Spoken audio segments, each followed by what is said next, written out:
Deep in the Mojave, far from Hesperia or any other city, there is nothing. The Joshua trees and scarce chaparral freckle the sand, but in the night, when there is no moon and the clouds hang low, the land simply disappears. Our camp was small and just off the road. We hadn't seen another car or motorcycle for 3 days. We went full throttle, knuckles over wrist as fast as the bikes could go, and it made no difference. No one could stop us because there was no one. The bourbon was nearly gone and we had switched to beers, the cans still cold to the touch. We howled though there was no moon.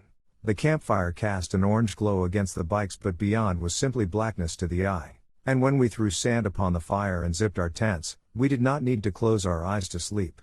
I drank too much. I was dizzy even when I woke in the night, but needed to piss. I fumbled my way out the tent, felt for the bikes and slammed my shin upon the tailpipe. But at least I knew I was at the edge of camp. I looked out and saw a blue light far in the distance. A car. It was floating up and down. No. I was dizzy. My eyes were playing with me, but I knew there was something out there. The light seemed to glow in the darkness, a pretty blue, like my son's eyes. It was impossible to tell how far away the light was. It couldn't be another bike. The road curved up and away from camp. Or had I got turned around? It sure was pretty, that light, and it seemed to be calling me. Drifting up and to the right no matter how I fixed my eyes on it. I had to stop drinking bourbon, but more than anything, I needed to sleep. We rode hard the next day with nowhere to go. Just a couple of dads and a groom to be letting loose, kicking ass and taking mushrooms. Tomorrow we would pack up and head back toward the city and get on with our lives. The sunset was muted from the clouds, not the streaks of pinks and oranges we imagined. It almost seemed as if it might rain. The cactus and brush looked thirsty for it.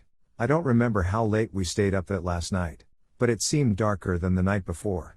To stick out your hand without the fire you could not see your fingertips. We wanted the stars, the Milky Way. We got a sensory deprivation tank. I laid in my sleeping bag. It gets cold in the desert at night. I couldn't sleep. I remembered the light. Why hadn't I mentioned it to the boys? I unzipped my tent and surveyed the landscape, and there it was. The blue light glowed again. It did not retreat this time. I only had one beer. We were running low and I was still hungover. It still danced though, as if floating like a buoy in the ocean, bobbing up and down, back and forth. Was it closer than before? Its color was rich and inviting. It again made me think of my son's eyes. A warmth in the blue. What was it?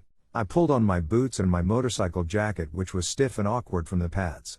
I walked into the sand with my hands stretched out as to not go face first into an unseen Joshua tree. I imagined I looked like a zombie, stumbling across the terrain in sandy ruts. The light brightened as I came closer, which seemed to hang from something. It swayed gently though I felt no wind. As I drew near I remember feeling an overwhelming sense of calm, something soothing about the light. I knew shamans cleanse the dam through sound, a drum of a gong, the vibrations dusting the cobwebs of the depressed away. Were there light baths like there were sound baths? As it came upon the light it was pulsating ever so. It was no larger than a basketball, although shaped more like an egg, not so angular as a football. It radiated heat and I could feel it as I drew near. It was an organic, pod-like structure with veins which haphazardly ran every which way across it. Its pulsing now became clear, the rhythm of a heartbeat.